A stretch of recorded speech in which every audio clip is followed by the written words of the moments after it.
One of the greatest gifts in my life is the fact that my entire existence and my childhood growing up with Dad was all captured on camera. She did not break down because her son failed. She broke down because the young man standing in front of the world no longer looked like the little boy she once protected from heartbreak. Robert Irwin had changed in a way few people truly noticed. And when Terri Irwin finally saw what he had become under the lights, it opened a wound, a memory, and a pride she could no longer hide. Most people thought they already knew Robert Irwin's story. They pictured a cheerful little boy with a wide grin, holding a snake or chasing a lizard across a sunlit field. They remembered the tiny kid who appeared on television beside his famous father, fearless, laughing, completely at home in a world full of dangerous creatures. That image stayed with people for a long time, and the world was comfortable keeping it exactly that way. But here is the truth. While millions of people held on to that frozen picture of a little boy, the real Robert Irwin was growing up. Quietly, steadily, in ways that the cameras did not always catch and the public did not always notice. Robert Clarence Irwin was born on the 1st of December, 2003, in Queensland, Australia. He was the youngest child of Steve and Terri Irwin, the couple the world knew as the face of wildlife conservation and the heart behind Australia Zoo. From the very beginning, Robert came into a world that was already larger than life. But on the 4th of September, 2006, everything changed. Robert was not even 3 years old when his father, Steve Irwin, the crocodile hunter, was killed by a stingray at Bat Reef near Port Douglas, Australia. The world stopped. Millions of people grieved. Tributes poured in from every corner of the planet. And in the middle of all that grief sat a family, a mother and 2 small children, trying to understand something that had no explanation. Robert was too young to remember it clearly. He has no real memories of his father's voice. No personal memory of Steve's laugh, his touch, or the way he moved around animals like they were old friends. What Robert knows of his father, he learned the same way the rest of the world did, through footage, through photographs, and through the stories Terri carefully kept alive. That is a very specific kind of loss. It is the kind that sits quietly inside you as you grow up, showing itself in unexpected moments, when someone mentions your father's name and strangers suddenly look at you differently. But what would you have done, growing up inside a story that big? Growing up carrying a name that belonged to someone the world never stopped loving? Share your thoughts in the comments below, because Robert's answer to that question was something nobody fully predicted. And this was only the beginning of a journey that would eventually bring Terri Irwin to tears in front of the entire world. There is a particular kind of pressure that comes with being the child of someone legendary. It is not the pressure of expectation alone. It is something heavier than that. It is the pressure of comparison, constant, unavoidable, and completely out of your control. Every move you make is measured against someone else. Every achievement is filtered through a name that already meant everything to millions of people before you were old enough to understand what that meant. For Robert Irwin, that pressure started before he could even read. After Steve's death, Terri made a decision that many people in her position might not have made. She did not step back from the public eye. She did not close the gates of Australia Zoo and disappear into private grief. Instead, she did something that required a level of strength most people cannot fully imagine. She kept going. She ran the zoo. She raised her children. She kept Steve's conservation mission alive. And she did all of it while carrying a grief that never fully went away. Terri has spoken in various interviews about how lost she felt in those early years after Steve died. She described learning how to manage a zoo almost from scratch, how to speak to a watching world while personally devastated, and how to be present for 2 young children who needed her completely. She said there were days when simply getting out of bed felt like climbing a mountain. But she also described something she noticed in Robert from a very early age, something that both amazed and unsettled her in equal measure. Robert did not just like animals. He connected with them the way Steve did. Without fear. Without hesitation. With a natural ease that looked less like something he had been taught, and more like something he had simply been born with. By the time Robert was 4 years old, he was already appearing on television alongside Terri and his sister Bindi. Audiences quickly noticed what Terri had already been watching privately for years. This was not a child performing for a camera. This was something that ran far deeper than imitation. As Robert moved through his childhood and into his teenage years, the physical resemblance to Steve became impossible to ignore. The same build, the same explosive energy in front of a lens, the same fearlessness with creatures that trained adults would quietly step back from. People who had grown up watching Steve's old episodes began saying that watching Robert felt like watching the Crocodile Hunter reborn, not as a copy, but as something entirely natural and entirely real. For Terri, those moments carried two things at once: joy and grief, wrapped so tightly around each other that she could never fully separate them. She has described instances where Robert says something, where his face changes in a particular way when he talks about an animal he loves, and suddenly the room feels different. Suddenly Steve feels present in a way that is both beautiful and painful beyond words. She has spoken about those moments with tears already forming before she even finishes the sentence. Because watching Robert grow up was never a simple experience for Terri Irwin. It was a daily reminder of everything she had lost. And at the same time, it was the clearest proof she had that Steve's spirit had not disappeared from the world. But here is what most people did not realize during those years of watching Robert grow up in public. Beneath the cheerful appearances and the animal encounters and the familiar Irwin name, something much bigger was quietly building inside him. A transformation that was not about becoming his father. It was about becoming himself. And that transformation, when it finally became impossible to ignore, was the thing that would eventually break Terri Irwin wide open. If you want to discover the hidden stories behind the world's most extraordinary families, subscribe now, because what happened next in Robert's journey is something most people never saw coming. The easiest thing Robert Irwin could have done was coast. He had the name. He had the platform. He had a global audience that was already emotionally invested in his family before he was old enough to choose his own path. Most people in his position would have leaned on that foundation and let it carry them forward. The world would have accepted it. Nobody would have blamed him. Instead, Robert did something much harder. He built something entirely his own. It did not happen overnight. It did not happen in one dramatic moment that the cameras caught and the headlines celebrated. It happened slowly, consistently, and largely without fanfare, in the quiet space between public appearances, where character is actually formed. By his early teens, Robert had become a regular presence on American television. His appearances on The Tonight Show starring Jimmy Fallon became some of the most watched and shared segments the program produced. He would walk out with an exotic animal, sometimes calm, sometimes completely unpredictable, and handle the entire situation with a composure and depth of knowledge that left audiences genuinely stunned. He was not reading from a script. He was not reciting facts he had memorized the night before. He spoke about these animals the way someone speaks about people they deeply love, with specific details, with personal stories, with a warmth that no amount of preparation could manufacture. But television was only one part of what Robert was quietly building. Away from the cameras, he had developed a serious passion for wildlife photography. Not as a hobby. Not as something to post on social media for attention. As a genuine craft that he worked at with the same dedication he brought to everything else. He studied light and composition. He spent hours in environments most people would not voluntarily enter. He learned to be patient in a way that young people rarely are, waiting for the exact moment that told the truest story. In 2020, that dedication produced something remarkable. Robert entered a major international wildlife photography competition and took first place. The winning image showed an Australian forest devastated by the catastrophic bushfires that had torn through the country that year. The photograph was not just technically accomplished. It was emotionally precise in a way that separated it from thousands of other entries.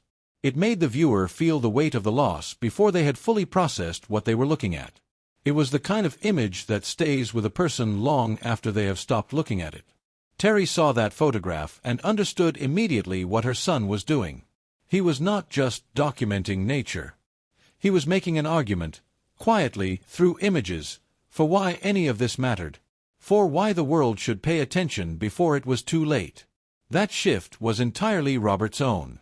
It was not an echo of Steve. It was not a continuation of someone else's story. It was a young man finding his own language for the same urgency his father had spent his life communicating.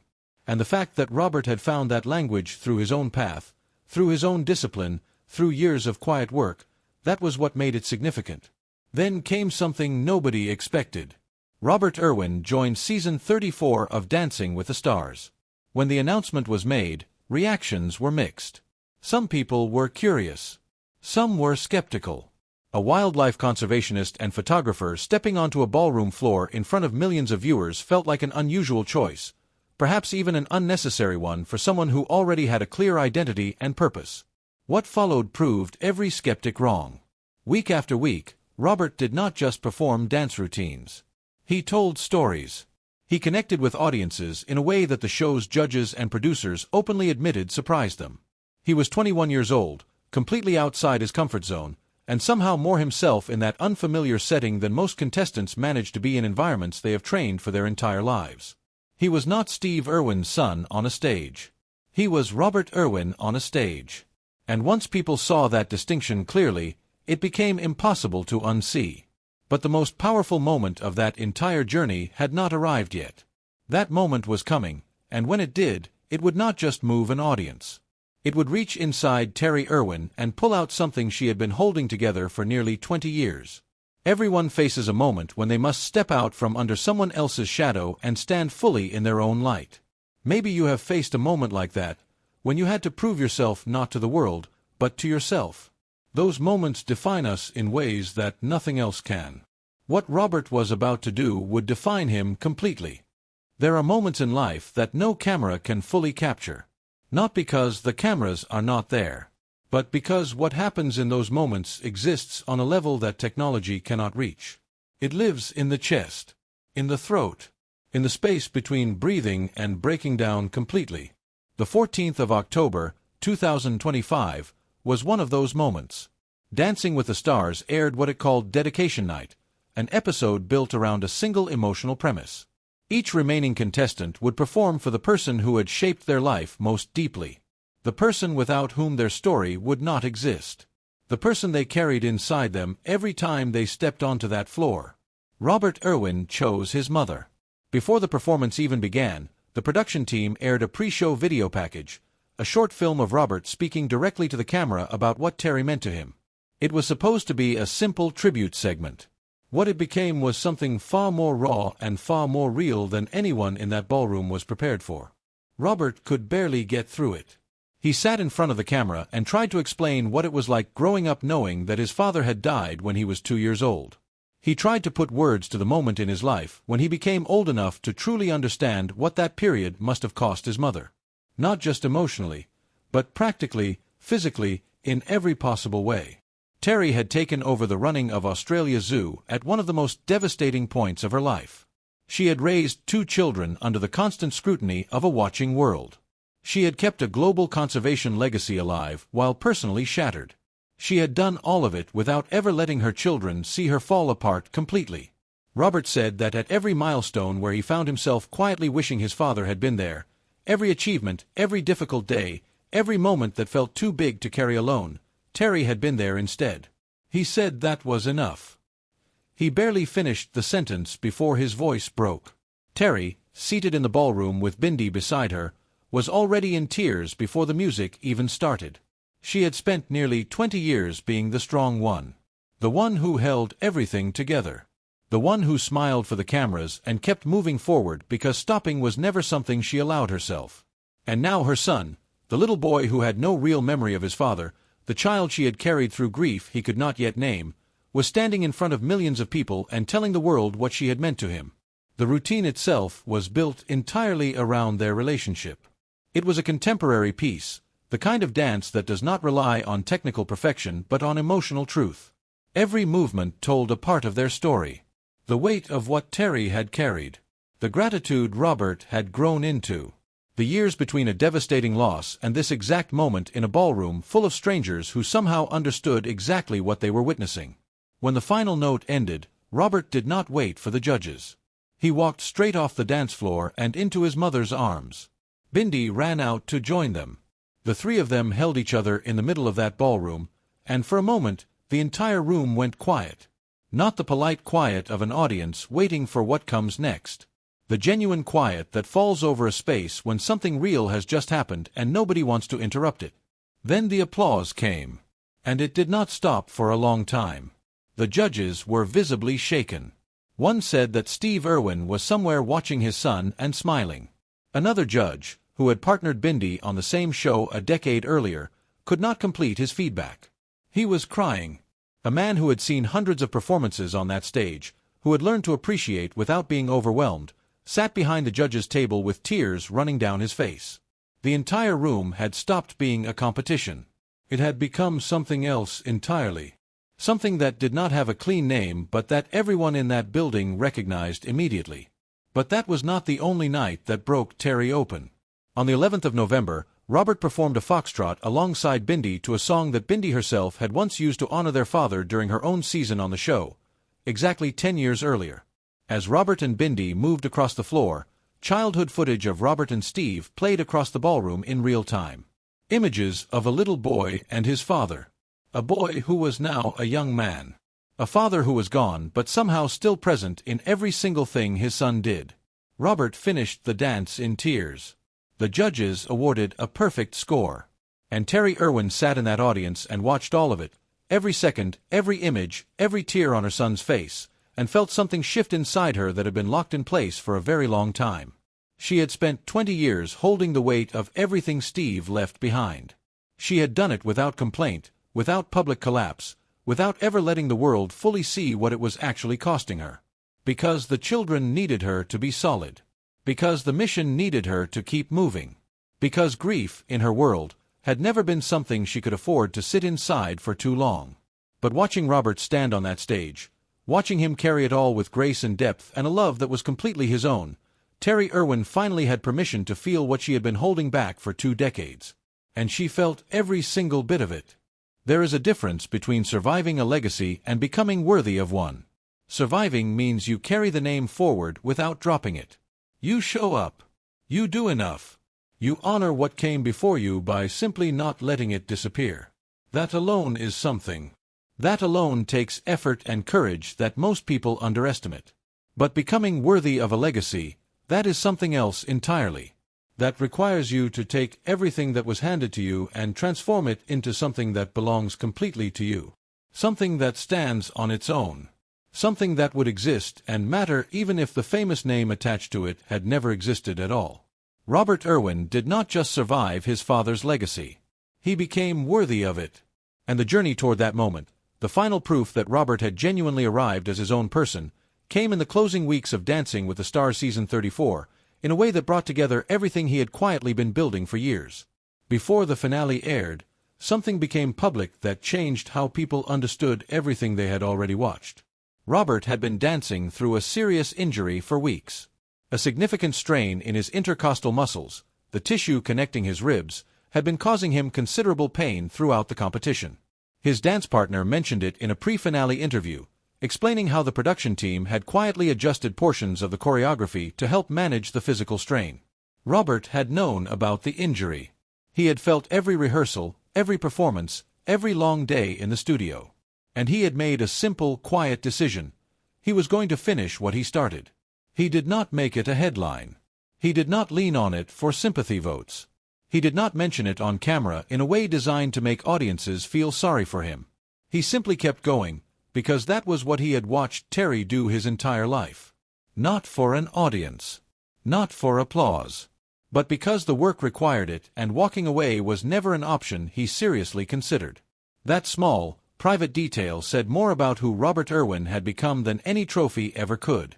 On the night of the Season 34 finale, Robert delivered 3 performances that built in emotional intensity from the first note to the last. The energy in that ballroom was different from anything the season had produced before. The audience felt it before they could explain it. The judges felt it. The cameras caught something in Robert's face that night, a kind of settled certainty, a quiet confidence that had nothing to prove and everything to give.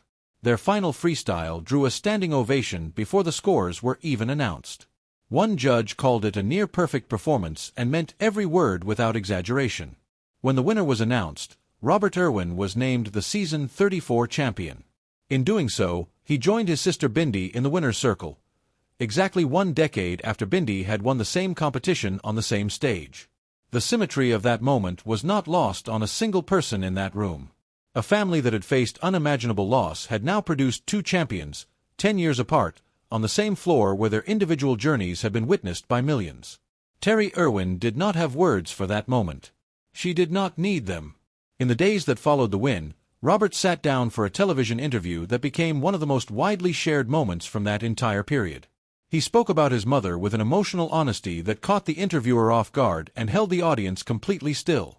He described what Terri had done after Steve died, not in broad strokes, but in specific, clear-eyed detail. He talked about what it actually meant to run a zoo while personally devastated. He talked about what it cost to raise 2 children in the public eye while carrying private grief that never fully lifted. He said Terri was extraordinary. He said the world had consistently underestimated her from the very beginning. And then he said something that stopped everything. He said he got emotional just thinking about what it had actually cost her. Not what she had achieved. Not the legacy she had preserved. But what it had cost her, the real human price of staying strong for everyone else while managing her own pain privately and without complaint. Terri watched him say all of that. And she understood in that moment something she had perhaps never allowed herself to fully believe before. She had done it. Not just kept the mission alive. Not just maintained what Steve had built. She had raised a human being who could see clearly, who could feel deeply, who could stand in front of the world and speak with honesty and perspective and earned gratitude about the people and values that had shaped him. She had raised someone who understood what things actually cost. Who recognized sacrifice not as something to take for granted, but as something to honor specifically and out loud. That was the transformation nobody had fully watched happening. Not in the ballroom. Not on The Tonight Show. Not in the photography galleries. It had been happening quietly, over 20 years, inside a family that had every reason to fall apart and somehow chose every single day not to. Steve Irwin once said, in footage Robert has since described as deeply emotional to watch, that his greatest hope was to one day step back and see the next generation carry the mission forward on their own terms. He wanted to reach a point where he knew the work would continue without him. That moment, he said, would be the truest measure of whether any of it had actually mattered. He never got to have that moment. He was 44 years old when he died. Robert was too. And the mission landed on Terri, in the form of a zoo to run, 2 children to raise, and a world that was watching to see what came next. What came next was a 21-year-old standing in a ballroom holding a trophy, speaking about his mother with the kind of clear-eyed, deeply earned love that takes an entire lifetime to grow into. A young man who had transformed grief into purpose, pressure into identity, and a name that could have become a cage into something that looked, from every angle, like wings. Terri Irwin had held the whole thing together long enough for this to happen. She had been strong long enough, steady long enough, present long enough, and now, finally, she could stop pretending it had not cost her anything. Because standing right in front of her was the proof that every single bit of it had been worth it. Not the legacy. Not the zoo. Not the global conservation mission. Her son, Robert Irwin. That was the proof. And if you have ever watched someone you love become the person you always believed they could be, you already know exactly why Terri Irwin could not stop crying. Because some moments do not ask you to be strong. Some moments simply ask you to feel everything at once. And after 20 years of carrying more than any one person should have to carry, Terri Irwin finally let herself do exactly that. The Irwin family story is one of the most extraordinary stories of loss, resilience, and transformation the world has witnessed in modern times. But it is far from the only story where a family faced devastation and chose to rise from it in ways nobody predicted. In our next documentary, we reveal the hidden journey of another iconic figure who lost everything that defined them, and then rebuilt something even greater from the ruins. You will not want to miss it.